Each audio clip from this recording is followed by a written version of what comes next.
कांग्रेस नेता राहुल गांधी का जम्मू कश्मीर के पूर्व राज्यपाल सत्यपाल मलिक से खास बातचीत का वीडियो सामने आया है। 28 मिनट के इस वीडियो में राहुल गांधी ने सत्यपाल मलिक से पुलवामा, किसान आंदोलन, एमएसपी, जातिगत जनगणना, मणिपुर में हिंसा समेत तमाम मुद्दों पर बातचीत की। और 6 महीने की बात है, मैं लिख के दे रहा हूँ, बिल्कुल नहीं आएंगे पावर में। बातचीत के दौरान सत्यपाल मलिक ने और क्या क्या कहा है, हम आपको सिलसिलेवार तरीके से बताते हैं।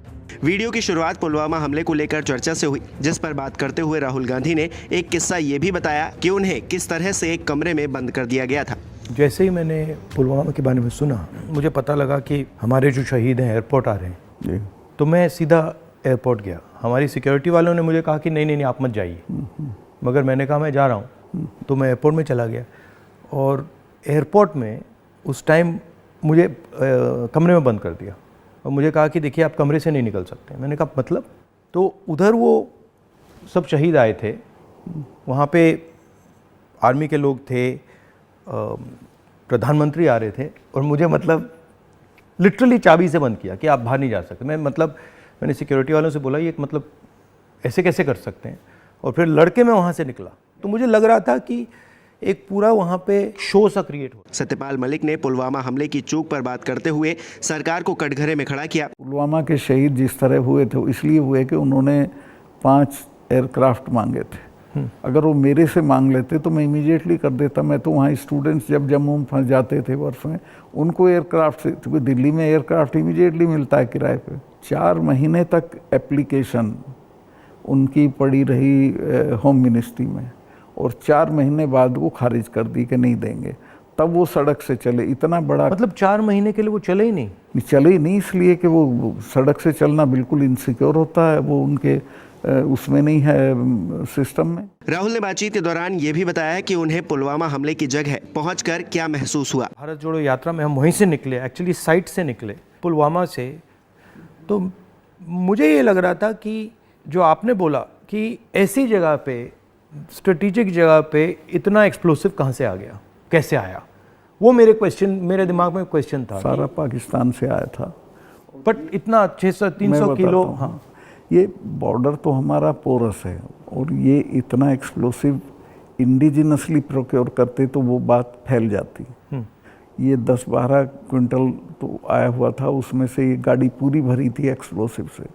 और बताया मुझे जब मैं गया कि साहब ये तो 10-12 दिन से घूम रही थी गाड़ी। जो गाड़ी चला रहा था उसका भी, मालिक का, दोनों का टेररिस्ट रिकॉर्ड था। दोनों कई बार गिरफ्तार हो लिए थे, फिर छूट गए थे, फिर गिरफ्तार हुए थे, फिर छूट गए थे। अच्छा, तो उन पे कोई निगाह नहीं थी इंटेलिजेंस एजेंसीज की। राहुल गांधी ने बातचीत के दौरान अडानी का मुद्दा भी उठाया। और लोग ये कहते हैं अडानी के यहाँ इसी का रुपया है।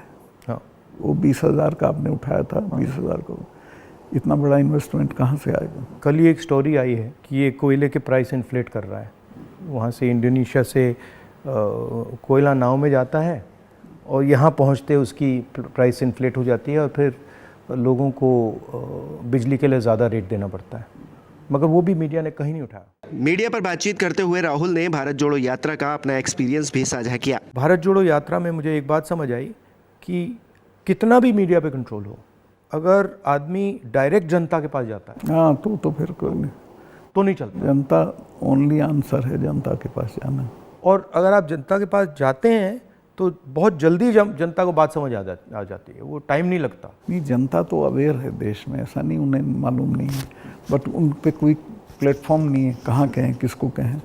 उनके रिप्रेजेंटेटिव भी ऐसे ही गए गुजरे हैं। इसके अलावा राहुल ने कास्ट सेंसस को लेकर भी बात की। बट इसमें इंटरेस्टिंग बात यह है कि जो स्थिति है एक्चुअली इंस्टीट्यूशनल स्ट्रक्चर में हिंदुस्तान में, उसके डिटेल्स ओबीसी वर्ग को भी नहीं मालूम, दलित वर्ग को भी नहीं मालूम। आपने थोड़ा, मतलब मैंने तो थोड़ा सा छुआ है, बट एक्चुअली किसी को नहीं मालूम, पता ही नहीं है। सही कह रहे हैं। क्यों? क्योंकि पूरा जो इन्फॉर्मेशन का सिस्टम है उसमें कोई ओबीसी नहीं है, कोई दलित नहीं है, कोई ट्राइबल, वो भी उन्हीं के हाथ में है। तो एक प्रकार से लाउड स्पीकर ऑन कर देते हैं और इतना लाउड करते हैं कि कोई कुछ बोल नहीं सकता है। चर्चा के दौरान राहुल ने जीएसटी, नोटबंदी, किसानों का भी जिक्र किया। तो अगर आप जीएसटी देखें, जीएसटी भी इनडायरेक्ट टैक्स है, उसमें छोटे व्यापारी, किसान, मजदूर वो टैक्स भरते हैं। डिमोनेटाइजेशन भी उनके खिलाफ हथियार था। किसान आंदोलन में तो आपने काफ़ी कमेंट किया है, वो भी मतलब उनके घर में से पैसा निकालने का तरीका था। नहीं, वो तो इनका मैं बताता हूँ, अगर आप नहीं हटाओगे इस बार तो खेती को तो ये पूरी तरह खत्म, मतलब किसान छोड़ के भाग जाएगा और ये कॉरपोरेट को दे देंगे। इनका ये इरादा है। मैं तो खेती करता था। मेरे गांव में पूरी यूपी की सबसे बड़ी काश्त थी। एक हमारे चचा थे, उनके पास 2500 बीघा ज़मीन थी। और आज मैं जाता हूँ तो सब के लड़के शहर में आ गए हैं, क्योंकि एजुकेशन नहीं है, हेल्थ सर्विसेज नहीं है और सिक्योरिटी नहीं है, तो वो बटाईदार को देके वो धीरे धीरे ख़त्म हो जाएगी खेती। खेती को ख़त्म करेंगे, फौज ख़त्म करी दी से ये ला के अग्निवीर में कौन इतने से अरसे के लिए अपनी जान देगा। तो ये शने शने सब लोगों को। किसानों के लिए इस वक्त सबसे ज्यादा जरूरी काम क्या है? इंटरव्यू में सत्यपाल मलिक ने यह भी बताया। देखिए, सबसे बेसिक सवाल है कि किसान को उसकी फसल का दाम सही नहीं मिलता है और उसके चलते वो हर साल गरीब होता जाता है। जो एक फसल का दाम पिछले साल था, खाद का और बाकी चीज़ों का जो दाम था, उसकी तुलना में इस साल में और फ़र्क हो जाता है।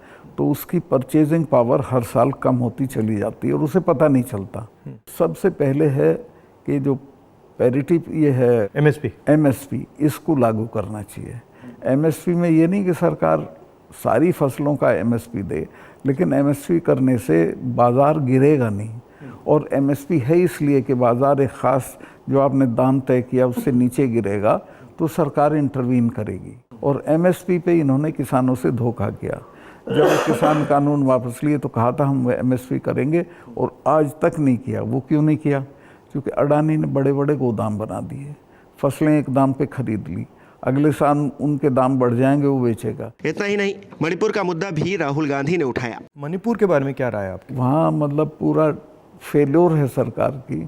चीफ मिनिस्टर जा नहीं सकता, कुछ कर नहीं सकता, लेकिन उसको अभी तक हटा नहीं रहे हैं। ये जम्मू एंड कश्मीर का भी ऐसे ही प्रयोग करते हैं, पंजाब का भी ऐसे ही प्रयोग करते हैं, मणिपुर का भी ऐसे ही प्रयोग करते हैं।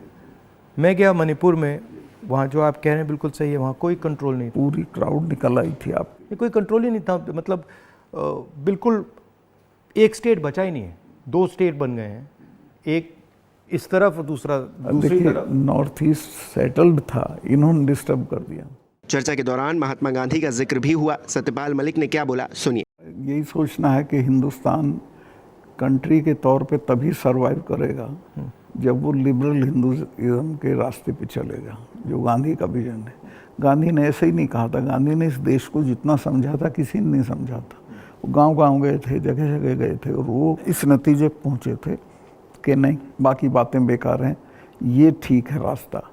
तो हिंदू का जो लिबरल हिंदू थॉट है वही रहेगा तो देश सरवाइव करेगा, वो टुकड़े टुकड़े हो जाएगा अदरवाइज। सोशल मीडिया ज्यादा ताकतवर है, सत्यपाल ने इंटरव्यू में ऐसा क्यों कहा, सुनिए। लेकिन एक अच्छी चीज़ हुई है कि लोगों ने टीवी देखना बंद कर दिया, भरोसा चला गया है। इस वक्त हम लोगों की एक ही स्ट्रेंथ है, दैट इज सोशल मीडिया। हम लोगों की बात सोशल मीडिया से फैलती है।